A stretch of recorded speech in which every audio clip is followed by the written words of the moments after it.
Kaisar Pedang yang Mengejutkan. Bab 4641 Giok Hijau. Setelah pengorbanan, semua sekte kembali ke rumah masing-masing. Liu Fuyun melihat Lin Bai merasa sedikit tidak nyaman dalam upacara pengorbanan, jadi dia meminta Lin Bai untuk beristirahat. Kembali ke halaman, Lin Bai menutup pintu dan jendela, duduk di tempat tidur dengan lutut bersilang, dan segera pergi mencari 3 potong batu giok. Bagaimana aku bisa melupakannya? Apakah kekuatan mereka yang memengaruhi ingatanku? Hati Lin Bai muncul dengan ide yang berani, apakah itu pecahan batu giok hijau yang sengaja memancarkan kekuatan, biarkan mereka menghilang dari ingatan Lin Bai. Memori seni bela diri jauh lebih banyak daripada orang biasa. Bahkan seni bela diri di alam dewa dan alkimia memiliki kemampuan untuk tidak pernah lupa. Terlebih lagi, Lin Bai dan seni bela diri lainnya di alam Tao dan alkimia memiliki memori masa lalu. Selama Lin Bai tidak sengaja melupakannya, itu akan selalu menemani Lin Bai sampai dia meninggal. Lin Bai tidak mungkin sebodoh itu melupakan hal-hal penting seperti pecahan batu giok. Maka hanya ada satu kemungkinan, yaitu, ada kekuatan yang membuat Lin Bai melupakan keberadaan mereka. Jika bukan karena pemulihan Dewa Bulan hari ini dan membangunkan ingatan Lin Bai, saya khawatir Lin Bai tidak dapat mengingat bahwa ada 3 keping zamrud di tubuhnya. Sambil menahan napas, dia menemukan 3 keping batu giok yang tersembunyi di hati, laut, dan tulang belakangnya. Sekarang mereka berada di tubuh Lin Bai, dan mereka tidak memancarkan fluktuasi kekuatan apapun. Bahkan jika Lin Bai tidak mencarinya dengan saksama, dia tidak dapat menemukannya sama sekali. Mengingat adegan yang terjadi di kuil leluhur tadi, rambut Lin Bai berdiri terbalik, dan sekarang masih menyeramkan. Baru saja, Luna bangkit kembali, mengumpulkan kekuatan dan mencengkeram Lin Bai. Pada saat itu, sosok Lin Bai terpaku di langit dan bumi, tidak dapat melawan. Pada akhirnya, pecahan batu giok di tubuhnya bergetar dan mengirimkan kekuatan, yang menghancurkan kekuatan Dewa Bulan dan membuat Lin Bai melarikan diri. Tidak mudah untuk memikirkan pecahan batu giok itu lagi. Lin Bai tidak boleh melewatkan kesempatan ini. Lin Bai segera mencoba berkomunikasi dengan 3 potong batu giok. Pikirannya tenggelam ke dalam 3 potong pecahan batu giok, ingin berkomunikasi dengan mereka. Namun, pecahan batu giok itu tersembunyi di dalam tubuh Lin Bai. Jika mereka tidak mengambil inisiatif untuk keluar, mereka akan menjadi seperti batu giok biasa di dunia. Pikiran Lin Bai tenggelam ke dalam batu giok hijau tanpa umpan balik apapun. Seperti batu seperti laut, ia menghilang tanpa jejak. Setelah mencoba untuk waktu yang lama, Lin Bai tidak menemukan cara untuk berkomunikasi dengan pecahan batu giok hijau. Ada sedikit kegelisahan di benaknya. Di depan kuil leluhur hari ini, Dewa Bulan bangkit kembali untuk menangkapmu. Dewa Bulan adalah eksistensi kuno. Dia dihormati sebagai dewa oleh Sekte Bulan Jahat. Jika dia bangun dan bersikeras membawamu pergi, aku tidak punya apa-apa untuk dilakukan. Mungkin aku akan dibunuh oleh bulan. Petik 2. Daripada itu, aku mungkin juga membawamu keluar dan memberikanmu kepada Sekte Bulan Jahat sebelum Dewa Bulan pulih. Mungkin aku bisa menyelamatkan hidupku. Aku ingin berkomunikasi denganmu, tetapi kamu tidak pernah mendapat balasan. Kalau begitu, aku akan menyerahkanmu jika kamu tidak berguna. Lin Bai berkata pada dirinya sendiri bahwa dia ingin mengeluarkan 3 potong zamrud segera setelah dia memiliki gulungan kekuatan roh di tubuhnya.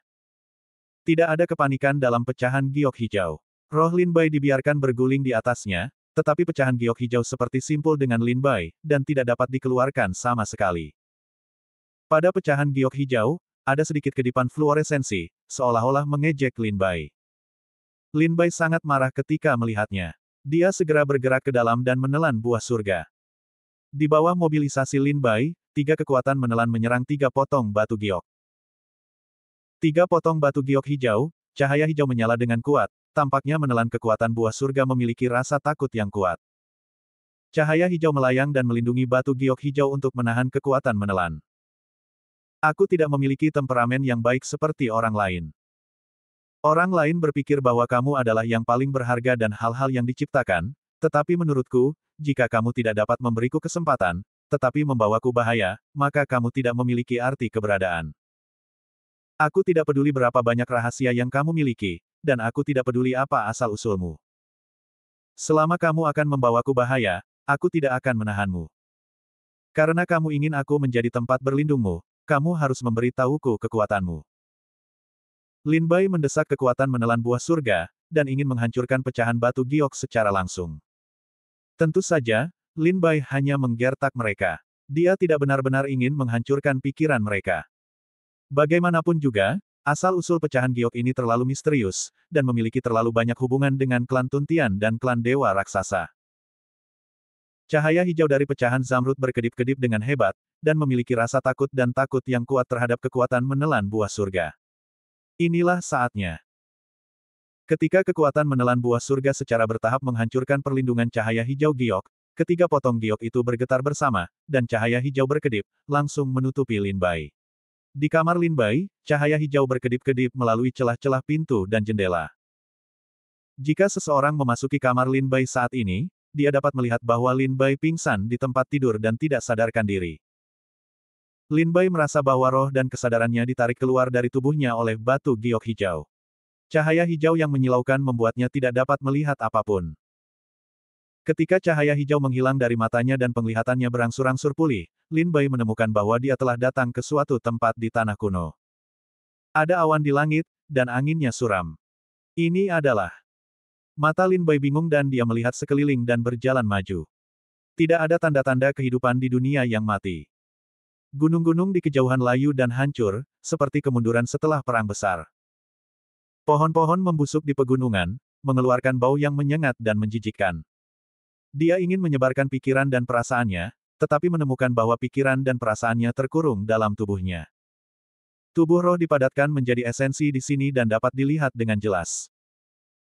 Setelah terbiasa dengannya, Lin Bai memastikan bahwa tidak ada bahaya di sekitarnya untuk saat ini, jadi dia melangkah maju. Melangkah ke hutan pegunungan, selain pohon-pohon yang membusuk panjang, bau busuk yang menyengat, tidak ada jejak kehidupan lain yang ditemukan. Itu seperti tanah terlantar. Perlahan-lahan ia naik ke puncak gunung dan melihat sekeliling gunung. Ia terkejut melihat bahwa di kejauhan gunung, ada sebidang tanah lain. Namun, di antara gunung ini dan bumi itu, ada kegelapan yang tak terbatas.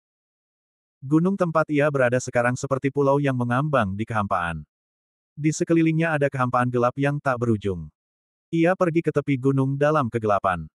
Rantai emas. Lin Bai menemukan bahwa di antara gunung ini dan sebidang tanah lain, ada rantai emas seperti jaring yang menghubungkan kedua sebidang tanah, langit dan bumi macam apa yang dibawa giok hijau itu kepadaku. Bab 4642, Langit dan Bumi Kuno. Gunung Lin Bai tidaklah besar. Di dunia iblis, gunung itu tidak dapat dianggap sebagai gunung, melainkan hanya dapat dianggap sebagai gunung kecil. Berdiri di perbatasan pegunungan, Lin Bai menatap kehampaan gelap tak terbatas di depannya, dan rantai emas yang menghubungkan sebidang tanah lainnya. Di sini, di mana? Lin Bai bingung, dan tidak ada tanda-tanda makhluk hidup di dunia yang mati itu. Berdiri di sini, ia merasa ditinggalkan oleh dunia dan sedih karena dilupakan oleh dunia. Mengambil sebuah batu dari tanah dan melemparkannya ke rantai emas di kehampaan. Ketika batu itu mengenai rantai, rantai itu langsung putus, dan batu itu jatuh ke kehampaan dan menghilang. Kemudian, rantai yang putus menggumpal lagi dan pulih seperti sebelumnya. Rantai emas ini tampaknya sangat kuat, tetapi tidak dapat menahan gravitasi apapun. Ketika sebuah batu kecil jatuh di rantai, rantai itu langsung menghilang, tetapi ketika batu itu jatuh ke dalam kehampaan, rantai itu kembali mengembun. Lin Bai ingin menginjak rantai itu untuk pergi ke sebidang tanah lain, tetapi setelah melihat ujung batu itu, Lin Bai perlahan-lahan menyerah. Dia juga meninggalkan sebuah mata pada rantai emas itu dengan sebuah batu. Kalau tidak, jika dia menginjaknya sekarang, dia akan langsung jatuh ke dalam kehampaan dan tersesat dalam kegelapan. Gagasan untuk pergi ke negeri lain hancur. Lin Bai tidak punya pilihan selain kembali ke pegunungan dan terus mencari berita yang berguna. Ketika mencari di pegunungan, Lin Bai merasakan bahwa 3 potong batu giok hijau datang bersama rohnya. Dia dengan jelas merasakan bahwa 3 potong batu giok hijau ada dalam rohnya, tetapi mereka tidak ada. Berjalan-jalan di pegunungan, Lin Bai tidak menemukan petunjuk apapun. Mengapa kamu membawaku ke sini? Tempat apa ini? Hati Lin Bai tenggelam dan bertanya pada pecahan batu giok dalam roh. Pada saat ini, 3 keping batu giok hijau bergetar bersama dan memancarkan cahaya hijau dari tubuh roh Lin Bai, menyebar ke seluruh dunia. Cahaya hijau telah memulihkan gunung dan sungai yang membusuk. Dalam sekejap, Gunung yang awalnya merosot menjadi megah kembali, pohon-pohon yang membusuk di hutan mendapatkan kembali vitalitasnya dan menjadi hijau. Ada jejak roh binatang di hutan, dikelilingi oleh suara burung dan aroma bunga. Langit dan bumi telah mendapatkan kembali kekuatannya. Kekosongan gelap di antara kedua daratan juga tertutup tanah. Fatal, Lin Bai segera mengerti bahwa itu adalah pecahan batu giok hijau yang memulihkan penampilan asli daratan. Tetapi Lin Bai tidak mengerti pemandangan seperti apa yang akan diberikan pecahan batu giok ini kepada Lin Bai. Gelombang udara menderu dari belakang. Lin Bai menoleh ke belakang dan melihat ribuan asap dan debu panjang bergulung-gulung di cakrawala di kejauhan. Di mana ombak berlalu, gunung-gunung dan sungai-sungai berubah menjadi abu terbang. Kekuatan penghancur menghantui Lin Bai. Lin Bai memiliki perasaan yang sangat intuitif bahwa dia lemah seperti semut dalam badai ini. Jika dia tidak waspada, badai itu akan dengan mudah merenggut nyawa Lin Bai. Namun untungnya, tempat ini adalah alam mimpi. Meskipun hal itu memberi Lin Bai rasa krisis yang kuat, hal itu tidak melukai jiwanya. Saat ombak menyapu, gunung-gunung, yang baru saja kembali ke penampilan aslinya, tiba-tiba menjadi bobrok. Jiwa Lin Bai terbang dan terbang ke arah ombak. Entah berapa mil, Lin Bai melihat bagian depan medan perang. Di medan perang, yang paling mencolok adalah raksasa yang tingginya lebih dari 100 kaki. Melihat sekeliling, setidaknya ada lebih dari 200 protos raksasa di sini, dan masing-masing dari mereka memancarkan kekuatan teror. Di sisi kiri langit, kepala naga emas besar keluar dari langit dan meraung. Saat awan bergulung, Lin Bai melihat puluhan ribu naga meraung ke bumi. Di pegunungan di tanah, ada ratusan prajurit Teran, menatap protos raksasa dan naga, dengan wajah dingin dan mata tajam. Antara langit dan bumi, ada 3 sisi. Namun tampaknya protos raksasa dan naga bekerja sama untuk menghancurkan kelompok Teran ini. Dalam waktu singkat, ratusan prajurit saling memandang seolah-olah mereka telah membuat semacam keputusan. Dari mereka, kekuatan penghancur langit dan bumi meresap. Di bawah kekuatan ini, gunung, sungai, langit dan bumi runtuh dan hancur satu demi satu. Bahkan protos raksasa dan klan naga ketakutan dan mundur satu demi satu. Klan Tuntian. Merasakan kekuatan ini, Lin Bai segera mengerti, kelompok orang ini adalah klan Hari Menelan. Kekuatan menelan tersebar antara langit dan bumi, semua hal hancur dan hilang pada saat ini, dan pasukan aliansi klan naga dan protos raksasa kalah hari demi hari. Pada saat ini, seorang prajurit di kamp klan Tuntian melarikan diri dengan diam-diam. Melihat tempat ini pergi, klan naga dan protos raksasa tampak sangat terkejut. Meskipun mereka takut dengan kekuatan klan Tuntian, mereka tetap membuat keputusan untuk bertarung. Ketiga belah pihak bertarung bersama. Di dalam protos raksasa dan klan naga, beberapa ahli berubah menjadi sosok manusia dan mengejar klan Tuntian yang melarikan diri. Klan Tuntian dihentikan oleh yang kuat sebelum mereka melarikan diri dari medan perang. Pertempuran sengit, turbulensi luar angkasa. Di area pertikaian ketiga pihak, ada retakan di kehampaan. Guntur antara langit dan bumi, gemuruh dan getaran menyebar ke seluruh dunia. Namun pada titik ini, Lin Bai melihat bahwa klan Tuntian yang ingin melarikan diri dengan tenang tadi telah terluka parah dan sekarat oleh klan naga dan protos raksasa. Pada saat-saat terakhir sebelum kematiannya, sebuah benda yang dibungkus dengan cahaya hijau terlempar dari tangannya. Melihat ini, klan naga, klan Tuntian, dan klan dewa raksasa mengalihkan pandangan mereka dan bergegas ke cahaya hijau. Mereka semua tampaknya ingin memenangkan lampu hijau. Di bawah 3 kekuatan kuat klan naga, klan dewa raksasa, dan klan Tuntian, ada suara berderak di cahaya hijau, yang pecah dan berubah menjadi potongan-potongan kecil, terciprat ke segala arah. Beberapa pecahan tersebar di pegunungan. Beberapa pecahan diambil oleh naga dan protos raksasa. Beberapa pecahan jatuh ke celah-celah kehampaan dan menghilang. Pada titik ini, gambar menghilang. Pecahan batu giok hijau di tubuh Lin Bai redup dan tampaknya telah menghabiskan semua kekuatannya. Saat berikutnya, Lin Bai merasakan semangat yang berat, jatuh, dan segera kembali ke tubuh. Kota Bintang, di halaman klan Iblis Abadi, Lin Bai, yang koma di tempat tidurnya, membuka matanya. Apa pecahan batu giok ini? Mengapa ini begitu penting? Lin Bai mengingat adegan yang baru saja dilihatnya. Pada saat batu giok hijau muncul, klan naga, klan Dewa Raksasa, dan klan Tuntian bergegas ke batu giok hijau dengan marah. Berapa nilai harta yang dapat diperebutkan oleh kekuatan super yang berdiri di atas langit dan bumi? Pada saat ini, Lin Bai melihat ke dalam dan melihat bahwa pecahan zamrud yang tersembunyi di laut, tulang belakang, dan hati redup. Lin Bai ingin terus menggunakan kekuatan menelan buah surga untuk menggertak mereka, tetapi mereka tidak memiliki respons apapun, ekspresi dibantai. Dia perlahan-lahan mengumpulkan kekuatan menelan. Pecahan batu giok hijau telah menghabiskan kekuatannya. Tidak peduli apapun ancamannya, mereka tidak dapat mereproduksi tampilan asli perang tersebut.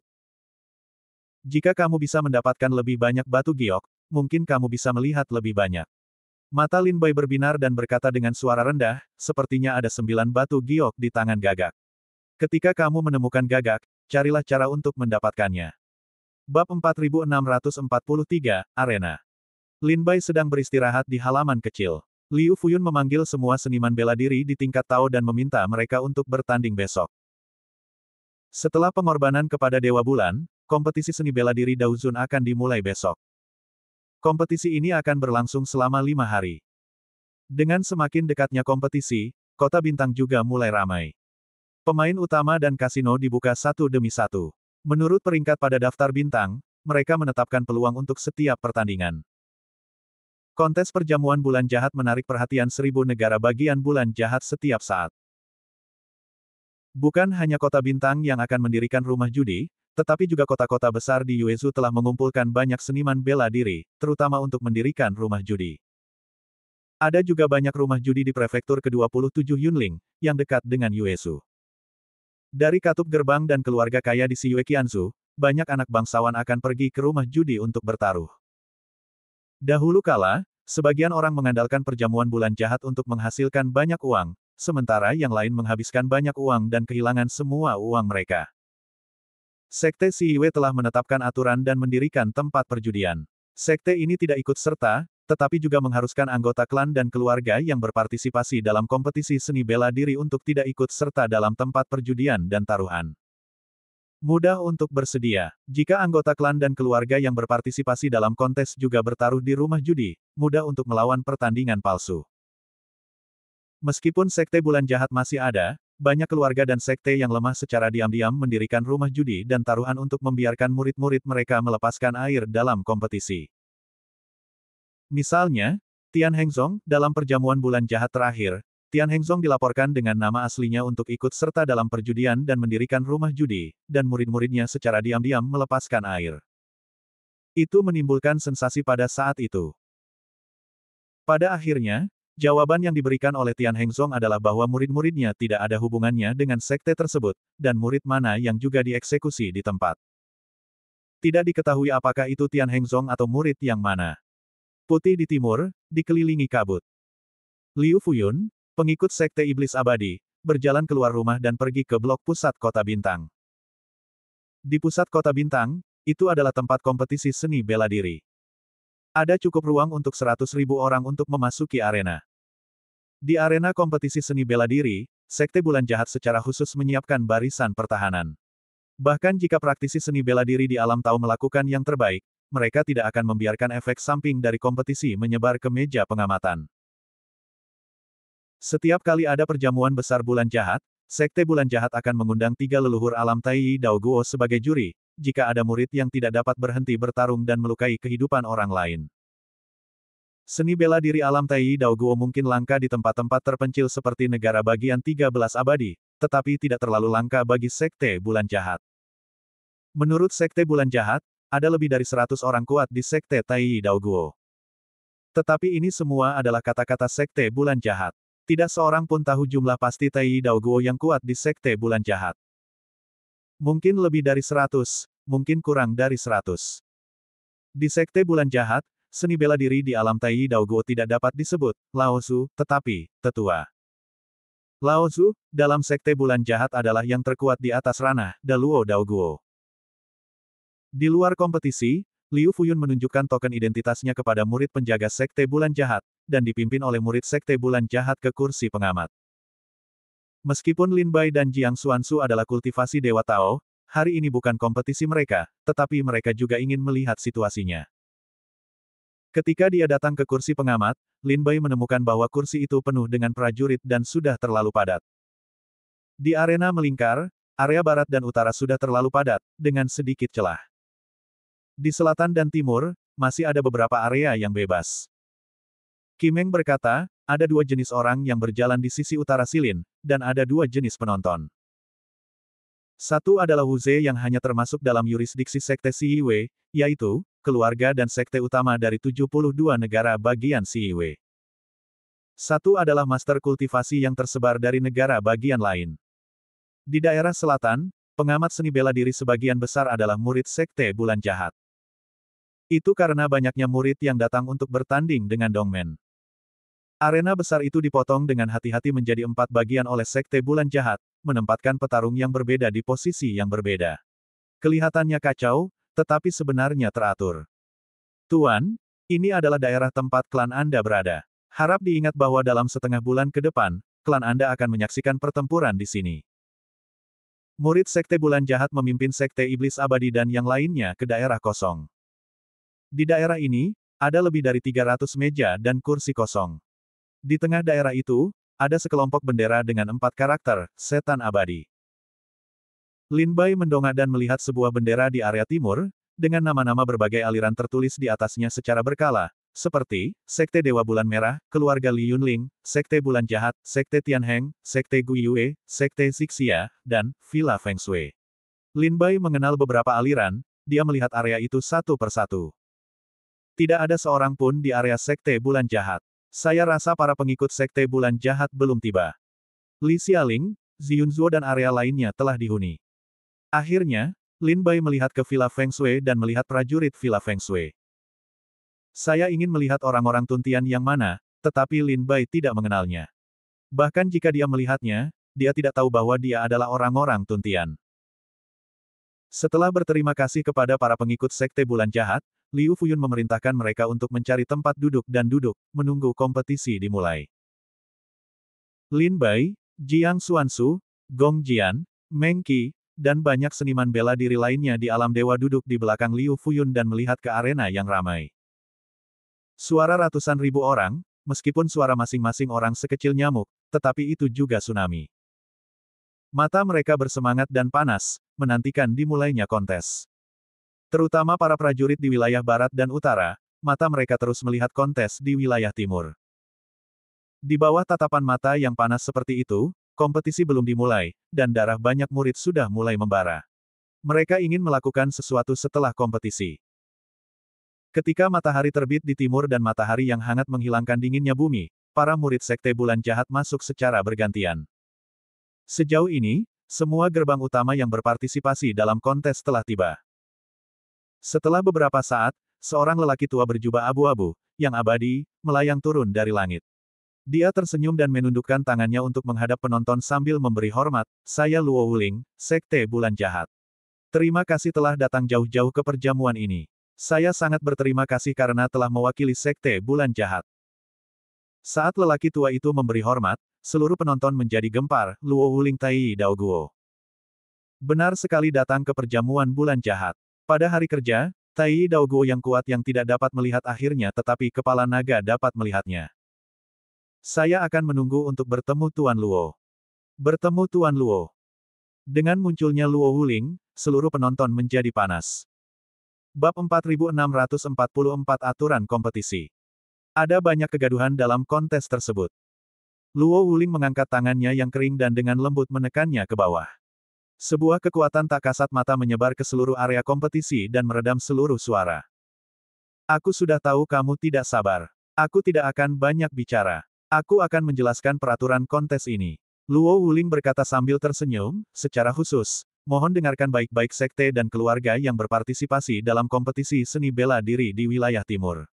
Jika terjadi kesalahan, jangan salahkan aku karena tidak menunjukkan rasa hormat kepada Sekte Bulan Jahat. Pertama-tama, peraturan kompetisi. Kali ini, peraturannya sama seperti biasanya. Dimulai dengan bentuk klan versus klan. Sebanyak 128 keluarga dan sekte berpartisipasi dalam kontes. Kemudian, seniman bela diri dari klan dan klan utama datang ke sini untuk mengundi, dan jumlah klan dan klan yang sama menjadi lawannya. Setiap klan dan keluarga hanya memiliki 10 kontes. Jika mereka memenangkan satu, mereka akan mendapatkan 1 poin. Terakhir, jika mereka mendapatkan poin terbanyak, mereka akan dipromosikan.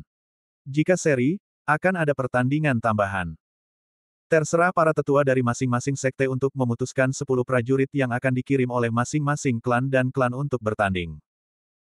Setelah pengundian hari ini, kompetisi seni bela diri antara Daoxian dan Daoshen tidak akan diundi ulang, tetapi akan dilanjutkan sesuai dengan hasil pengundian hari ini.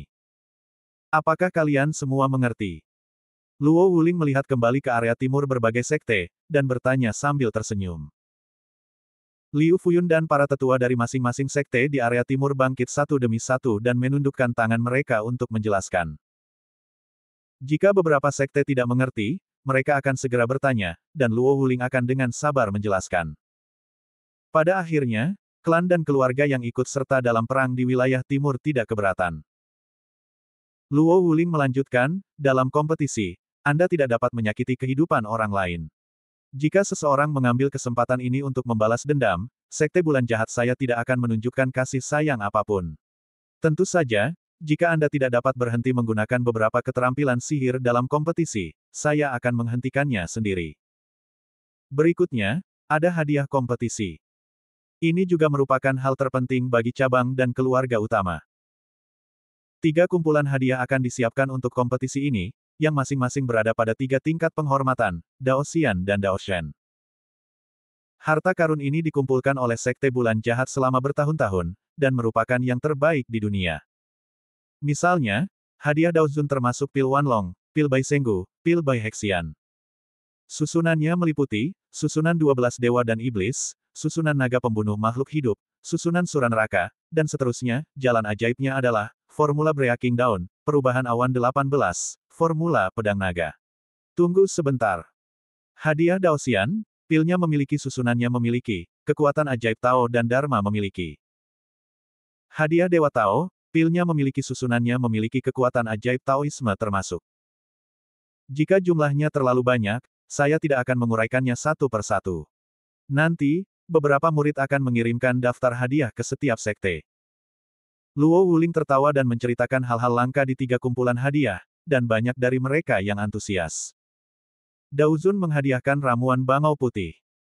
Apakah itu ramuan bangau putih dari Sekte Bulan Jahat? Dikatakan bahwa benda ini dapat menambah umur panjang 5.000 tahun bagi orang-orang begitu saja. Tidak hanya itu, setelah meminum pil Wanlong, otot dan tulangnya seperti naga, dan tubuhnya seperti makhluk abadi. Petik 2. Itu semua adalah harta karun. Setelah pertempuran, banyak murid juga mendengar hadiah di mata mereka. Luo Wuling berkata sambil tersenyum saat itu, ngomong-ngomong, ada hal lain di kumpulan hadiah alam Tao dan dewa, yang perlu dijelaskan. Hal ini adalah pikiran para dewa dan iblis. Banyak dari mereka saling memandang dengan ragu. Apa itu pikiran para dewa dan iblis? Banyak dari mereka yang belum pernah mendengarnya. Tetapi ketika Lin Bai dan Jiang Xuansu mendengarnya, wajah mereka tenggelam. Di daerah keluarga Li di Yunling, beberapa praktisi seni bela diri bersenandung dingin untuk mengungkapkan ketidakpuasan mereka. Hati ajaib ini adalah harta yang seharusnya dimiliki keluarga Li di Yunling, tetapi baru saja dirampok oleh tiran Sekte Bulan Jahat. Luo Wuling menjelaskan, setiap prajurit yang menginjakkan kaki di seni bela diri akan mengalami kebangkitan. Ini adalah kebangkitan jiwa bela diri, juga dikenal sebagai jalan seni bela diri. Hanya ketika dia membangkitkan jiwa bela dirinya, dia dapat memenuhi syarat untuk menginjakkan kaki di seni bela diri dan mengejar puncak langit dan bumi. Tetapi setelah prajurit menerobos alam Tao, jiwa Wu telah terintegrasi ke dalam buah Tao.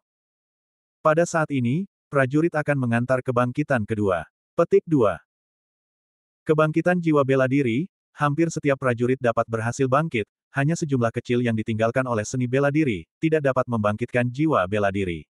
Petik 2. Tetapi kebangkitan kedua sama sekali berbeda. Hanya orang-orang yang berbakat dan berbakat yang dihargai oleh Tuhan yang dapat dibangkitkan lagi. Kebangkitan kedua juga dikenal sebagai jalan tertinggi. Tetapi di antara langit dan bumi, jika melihat dunia iblis, hanya sedikit orang yang dapat bangkit kembali. Oleh karena itu, banyak ahli bela diri berusaha sekuat tenaga untuk menyelesaikan kebangkitan kedua, jadi ada banyak hal spiritual di langit dan bumi. Pikiran dewa dan iblis adalah salah satunya. Jika seni bela diri dapat memurnikan pikiran dewa dan iblis, mereka dapat menyelesaikan kebangkitan kedua, menginjakan kaki di jalan supremasi, dan menjadi supremasi muda. Jika mereka berhasil dalam kultivasi mereka di masa depan, mereka akan dapat memerintah di dunia dan menjadi kuat selamanya. Ketika Luo Wuling selesai menjelaskan, seluruh hadirin menatap Luo Wuling dengan mata tumpul. Bagaimana Sekte Bulan Jahat dapat menghadiahkan harta yang begitu berharga? Dalam keheningan, Luo Wuling berkata, pikiran dewa dan iblis akan dimasukkan ke dalam kompetisi hadiah di tingkat Tao dan Dewa. Hal berikutnya yang harus dikatakan adalah bagaimana cara bertukar hadiah. 128 sekte dan keluarga ikut serta dalam kompetisi seni bela diri. Mereka dipilih lapis demi lapis untuk menentukan peringkat setiap sekte. Setiap kompetisi akan mengumpulkan poin. Di akhir kompetisi, setiap klan dan keluarga dapat menyimpan poin. Berdasarkan peringkat, mereka dapat memasuki kumpulan hadiah sekaligus dan menukar poin dengan harta karun. Misalnya, jika Sekte Siwe kita memenangkan tempat pertama dalam kompetisi tingkat Daozun, maka sekte itu akan menjadi yang pertama memasuki kumpulan hadiah Daozun untuk menukar harta karun. Jika Sekte Siwe memiliki poin yang cukup, maka sekte itu dapat menukar semua harta karun. Setelah Sekte Siwe menyelesaikan pertukaran, maka keluarga atau klan itu akan menempati peringkat kedua untuk melakukan pertukaran.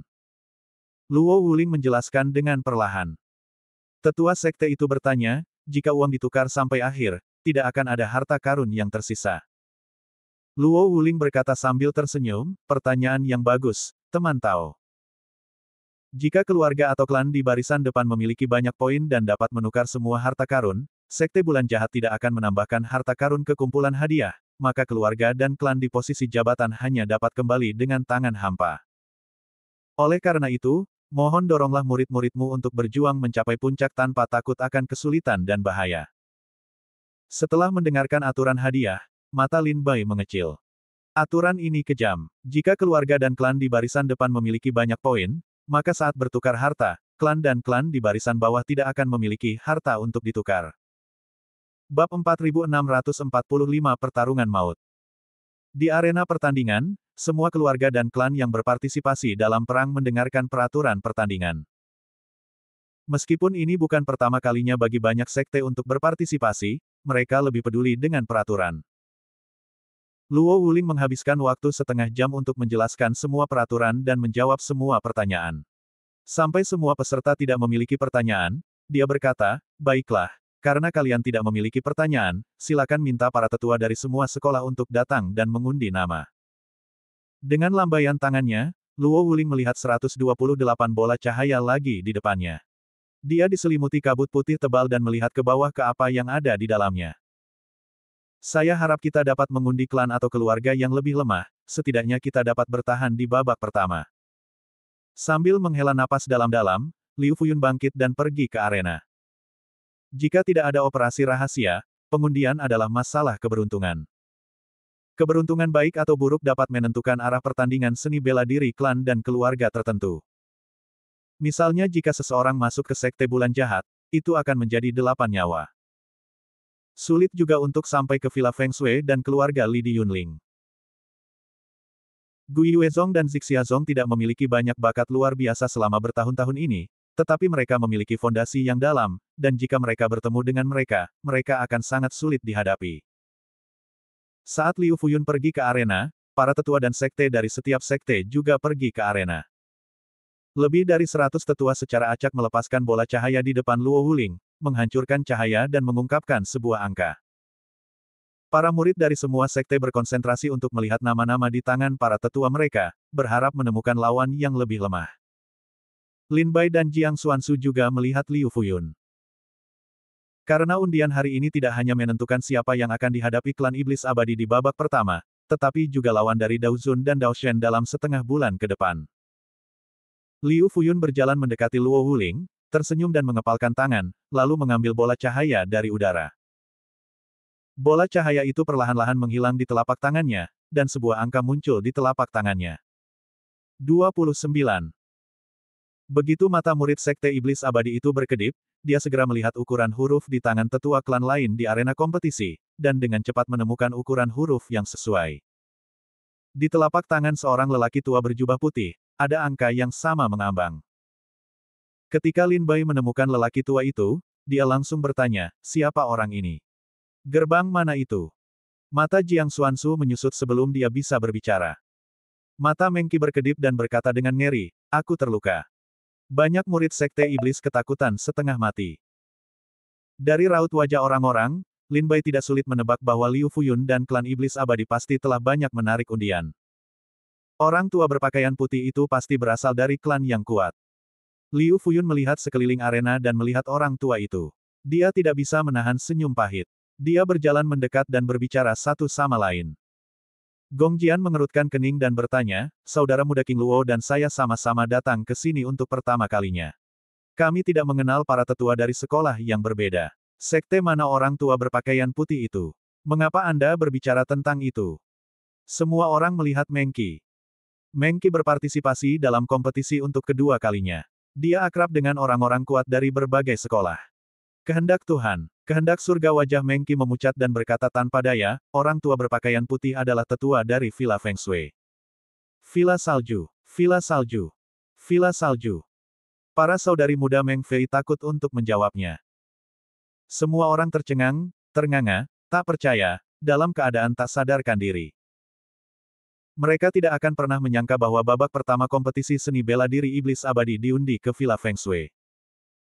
Sekte Villa Gunung Feng Shui, setelah para pengikut Sekte Iblis Abadi datang ke Sekte Bulan Jahat, dapat digambarkan sebagai gemuruh. Dua sekte, satu klan dan satu villa, dikenal sebagai kekuatan terkuat di bawah Sekte Bulan Jahat, dan satu villa, mengacu pada Villa Feng Shui. Setelah undian, mulailah kompetisi sesuai urutan undian Anda. Kalian teman-teman tahu turunlah untuk menjalani kehidupan yang baik dan mengatur para murid. Setengah jam kemudian, kompetisi seni bela diri resmi dimulai. Statistik Luo Wuling dari berbagai sekolah, Lang Seng berkata kepada hadirin. Liu Fuyun mengucapkan selamat tinggal kepada tetua Villa Feng Shui. Dia kembali ke tempat duduknya dan berkata dengan suara rendah, saya tidak terlalu beruntung. Saya bertemu dengan Villa Feng Shui di babak pertama. Liu Fuyun menoleh ke belakang. Kecuali Jiang Xuanzu, Lin Bai dan Gong Jian, semua murid lainnya khawatir. Beberapa dari mereka bahkan menjadi pucat karena takut. Sebelum perang, momentumnya hilang. Liu Fuyun menggelengkan kepalanya dan menghibur, kamu tidak perlu menanggung beban. Bagaimanapun, ada kesenjangan besar antara klan kita dan Villa Feng Shui. Kamu hanya perlu melakukan yang terbaik. Jika kamu kalah, kamu tidak menyesalinya. Jika kamu menang karena keberuntungan, itu yang terbaik. Ya, leluhur tua. Mendengar kelegaan Liu Fuyun, wajah banyak murid melembut. Kali ini Liu Fuyun datang ke Villa Feng Shui, tidak hanya kompetisi seni bela diri Dao Zun yang akan bertarung dengan Villa Feng Shui, tetapi juga kompetisi seni bela diri Dao Xian dan Dao Shen akan bertarung dengan Villa Feng Shui di pilihan pertama. Oleh karena itu, wajah seni bela diri Dao Zun, Dao Xian dan Dao Shen lebih jelek. Terutama sekarang, setelah pertempuran menghancurkan 8 keluarga kuat di Hengzhou, para murid yang luar biasa di tingkat Dao Zun, Dao Xian, dan Dao Shen dibunuh oleh sekte atau melarikan diri dari Sekte Iblis Abadi. Tidak ada seorang pun dalam kekuatan inti. Sekarang para murid yang datang ke perjamuan bulan jahat, meskipun mereka memiliki sedikit reputasi di klan, dapat ditempatkan di panggung 1000 negara bagian bulan jahat, tetapi mereka masih sedikit lemah. Sama seperti yang dikatakan Meng Qi ketika dia datang ke sini, jika Liga Hengzhou masih ada, para Taois dan Taois tingkat abadi Tao saat ini tidak memenuhi syarat untuk datang ke perjamuan bulan jahat. Dibandingkan dengan Wu Xianyu dan bakat-bakat lain di tingkat Dao Zun, kakak perempuan senior Yi Mei, Li Yumen, Xiao Ji dan yang lainnya lemah. Duduk di kursi, wajah Lin Bai tenggelam. Ada perasaan samar di hatinya bahwa lotre hari ini tampaknya sengaja diatur oleh Sekte Bulan Jahat. Yaitu, Operasi Kotak Hitam. Dari peringkat ke-100 dalam daftar bintang, Lin Bai dapat melihat bahwa Sekte Bulan Jahat secara diam-diam menargetkan Sekte Iblis Abadi. Mungkin saja suku Tunyun Liu adalah anggota Sekte Bulan Putih. Oleh karena itu, kali ini, klan Iblis Abadi melakukan perjalanan ke Villa Feng Shui, yang agak lama. Dua anggota klan Tuntian bertarung di panggung yang sama. Apa yang bisa lebih indah dari ini? Akulah yang melibatkan Sekte Zongmen. Lin Bai berkata kepada Liu Fuyun dengan suara rendah. Liu Fuyun melambaikan tangannya sambil tersenyum. Dia telah hidup selama ribuan tahun. Tentu saja, mudah untuk melihat petunjuknya. Sebagai permintaan maaf Lin Bai, dia hanya tersenyum pahit, waktu juga takdir. Karena kamu diterima di sekte, sekte telah membuat segala macam persiapan. Kamu tidak perlu menyalahkan diri sendiri. Semuanya sudah ditakdirkan.